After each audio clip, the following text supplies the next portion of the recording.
Tukang ngibul, ngedabrus, ahli tata kata, benarkah? Nih, aku kasih tahu 15 program kerja Anies Baswedan yang sukses di Jakarta. Kembali lagi di Konoha News, berita tentang rakyat Konoha dan pejabat Konoha. Yang satu pertama kali yang akan kita bahas adalah Taman Kota atau RPTRA guys. RPTRA adalah ruang publik terpadu ramah anak yang dibangun dan direvitalisasi. Itu ada sekitar 420 taman selama Anies jadi gubernur DKI. Tempat bermain di luar ruangan, tapi ada pula perpustakaannya guys, dan ruang multimedia yang ditunjukkan sebagai tempat belajar anak. Terlebih lagi, RPTRA dilengkapi oleh WiFi dan fasilitas lain untuk umum seperti PKK Mart, ruang laktasi, toilet, serta ruangan serbaguna lainnya. Aku sebagai warga Jakarta sih RPTRA ini sangat membantu ya guys ya, karena sangat apa ya, untuk stres kita nongkrong-nongkrong, main bola atau main badminton itu di RPTRA bisa guys. Nah ini sudah aku rasakan di sekitaran aku tuh RPTRA-nya rame sekali.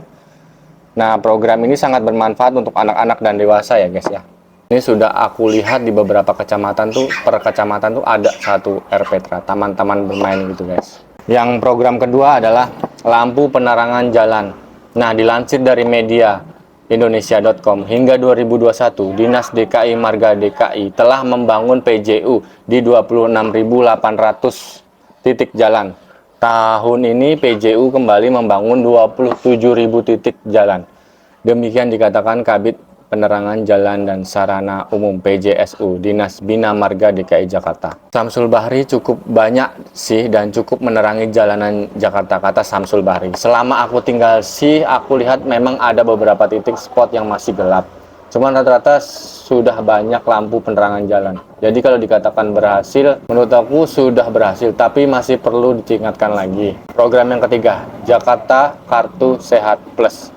Nah, Kartu Jakarta Sehat ini sebenarnya adalah programnya Pak Jokowi dahulu saat menjabat jadi gubernur, tetapi disempurnakan oleh Pak Anies Baswedan. Sebenarnya ini dulu namanya kalau nggak salah itu Jamkesda atau Jaminan Kesehatan Daerah. Setelah aku pelajari, ternyata kartu ini udah aku pakai ya. Itu BPJS gratis buat warga DKI yang tagihan BPJS-nya ditanggung APBD DKI Jakarta. Luar biasa, ini programnya sangat bermanfaat sekali dan aku rasakan manfaatnya. Ke puskesmas nggak takut lagi kalau nggak punya duit guys, karena emang yang satu ini free atau gratis. Program keempat, pengelolaan sampah, dilansir dari CNN Indonesia. Gubernur DKI Jakarta Anies Baswedan meluncurkan fasilitas pengolahan sampah landfill, mining, dan RDF plant di TPST Bantar Gebang, Bekasi. Hasil dari daur ulang ini, dari program yang digagas Anies ini, itu bisa dipakai oleh pabrik semen sebagai bahan bakar guys. Dalam hal ini ada dua pabrik semen yang akan langsung memanfaatkan, SBI dan Indosemen. Nah itu kata Pak Anies begitu. Pembangunan fasilitas pengolahan sampah landfill mining dan RDF plant dilakukan dengan metode konstruksi rancang bangunan dan dilaksanakan selama 317 hari kalender terhitung sejak 17 Februari 2022 sampai dengan 30 Desember 2022. Ditargetkan beroperasi Januari 2023. Nah, ini sepertinya sudah beroperasi. Saya lihat itu di YouTube, di kanal YouTube-nya Pemprov DKI Jakarta itu sudah beroperasi dan dipantau oleh Pak Heru yang sekarang Gubernur DKI ya. Itu sudah berjalan daur ulang sampahnya itu. Nah, itu yang meresmikan akhir jabatannya Anies kemarin guys. Nah, fasilitas yang disebut terbesar di Indonesia itu mampu menghasilkan materi refuse derived fuel RDF, yaitu hasil olahan sampah dengan nilai kalori dan spesifikasi tertentu sehingga dapat dijadikan bahan bakar alternatif pengganti batu bara. Nah, ini adalah fasilitas pengolahan sampah baru dan sampah lama dari Bantar Gebang yang kemudian diolah menjadi refuse, reuse, sebuah energi terbarukan pengganti batu bara. Nah, itu kata Pak Anies guys, saat masih menjabat di gubernur tahun lalu. Yang kelima adalah pemeliharaan jalan di DKI. Saya akui sih pemeliharaan jalan di Jakarta ini sangat baik, walau masih ada yang kurang rapi, tapi 85% layak dan nyaman untuk dipakai. Jika parameternya dibandingkan dengan kota sebelah, kota Bekasi, Jakarta lebih unggul dan sukses dalam memelihara jalan-jalan protokolnya. Nah, program keenam adalah Jaklingko. Nah, ini salah satu yang aku sukai. Angkot gratis, guys. Ini angkotnya sangat dicintai warga Jakarta karena kalau kita naik ini bakalan gratis tis sampai tujuan. Jaklingko adalah programnya Pak Anies untuk mengintegrasikan penumpang yang wilayahnya dalam gang-gang kecil agar mudah menjangkau transportasi publik. Jadi semacam koneksi transportasi untuk ke busway, ke bus-bus besar gitu guys. Jadi warga Jakarta juga puas akan layanan Jaklingko ini. Terbukti saya pernah ngobrol sama beberapa warga lainnya, itu mereka sering pakai jasa Jaklingko ini. Dan setiap pagi saya lewat tuh Jaklingko selalu penuh ya guys.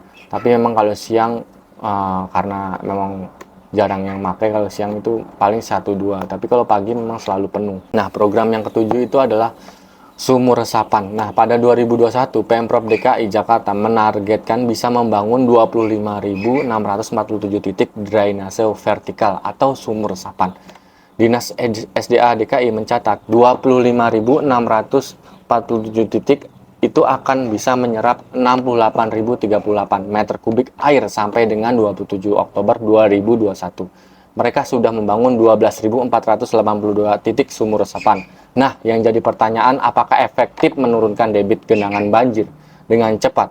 Mari kita simak videonya orang yang telah merasakan manfaat dari sumur resapan ini. Tadinya banjir sampai sini. Oh, tadinya ya? Ya, pokoknya genang sampai sini genang. Dengan adanya ini, alhamdulillah sekarang langsung hilang. Yang selama ini yang sering dibilangin sama orang itu nggak bermanfaat, nggak guna, itu gimana tuh Pak? Itu bohong. Kalau menurut saya itu cuma sirik aja. Sirik. Sebenarnya banyak manfaatnya. Buktinya di warga saya sini. Ini rapi dan sekarang juga cepat keringnya. Kemarin-kemarin sampai ngeringin dulu pakai dorongan baru kering. Itu pun nggak sejam 2 jam, bisa setengah hari, seharian. Nah, sekarang selesai hujan langsung hilang airnya. Cuma terima kasih aja buat Pak Gubernur untuk warga RT 5 RW 3 Kelurahan 1 Kecamatan Cipayung. Sangat bahagia dengan adanya sumur resapan, bisa bermanfaat, sangat bermanfaat. Apabila hujan, selesai hujan langsung kering. Yang ke-8 adalah Jakarta International Stadium.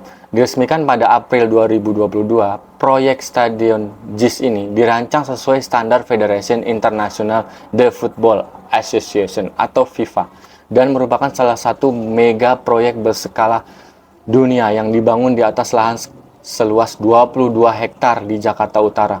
JIS adalah stadion yang mengusung konsep Green Buildings pertama di Indonesia. Stadion yang dibangun dengan biaya fantastis guys, sebesar 4,5 triliun. Merupakan stadion berstandar internasional dan memiliki kelebihan yakni material atapnya menggunakan membran ETVA, Ethylene Tetravel Utrolien. Nah, itulah pokoknya. Bisa dibuka tutup guys. Ini kontroversi ya, kemarin tuh sempat itu kan jadi perdebatan karena masalah rumput di U17. Nah, setelah diganti malah semakin buruk dan drainasenya malah banjir gitu guys. Nggak ngerti kenapa begitu. Padahal sebelum direnovasi, dibongkar sama PSSI itu kualitasnya benar-benar bagus dan sudah teruji gitu guys, standar internasional. Nah, yang ke-9 itu ada revitalisasi Kota Tua di Batavia sana guys. Kota Tua Batavia. Anies Baswedan telah mengubah zona rendah emisi low emission zone LEZ Kota Tua. Dalam revitalisasinya, itu saat ini Kota Tua hanya dapat dilalui oleh pejalan kaki, bus Transjakarta, kendaraan listrik, pesepeda, dan bus berstiker khusus. Revitalisasi jalur pedestrian Kota Tua telah diresmikan Gubernur DKI Jakarta. Diharapkan dapat meningkatkan kenyamanan bagi pejalan kaki dan pengguna sepeda, serta mewujudkan kawasan rendah emisi atau nggak ada polusi guys. Nah, pedestrian ini juga dilengkapi berbagai fasilitas. Selain itu juga dimudahkan bagi para disabilitas atau orang-orang yang kurang disabilitas lah, pokoknya yang cacat gitu. Maaf bukannya menyinggung, tapi kurang lah. Namun jalanan Kota Tua baru sempat heboh karena banyak pemotor yang jatuh terpeleset disebabkan permukaan jalan yang licin. Nah, ini kan sempat viral ya guys ya. yang orang hujan-hujan dia itu berbelok terus dia jatuh. Yang salah sebenarnya yang menurut aku ya itu pemotornya, karena dia bukan di jalur motor tapi dia masuk ke jalur pejalan kaki, jadi licin guys, itu terpleset miring gitu guys. Nah, pada saat pembangunan LIZ Kota Tua juga banyak dikeluhkan karena membuat macet jalanan sekitarnya guys. Nomor 10 programnya Pak Anies yang nomor 10 itu menggratiskan PBB rumah yang di bawah 2M. Kebijakan ini telah tertuang dalam Peraturan Gubernur Nomor 23 Tahun 2022, Kebijakan Penetapan dan Pembayaran Pajak Bumi dan Bangunan Perdesaan dan Perkotaan sebagai upaya pemulihan ekonomi tahun 2022. Kebijakan yang disambut antusias warga ini ditunjukkan untuk mendorong pemulihan ekonomi di ibu kota dari tekanan pandemi. Oh gitu, yang kemarin guys. Jadi orang-orang yang punya rumah di bawah 2M itu gratis pajak PBB-nya gitu guys. Nah, yang ke-11 itu sirkuit Formula E Ancol Jakarta International E-Prix Circuit JEC.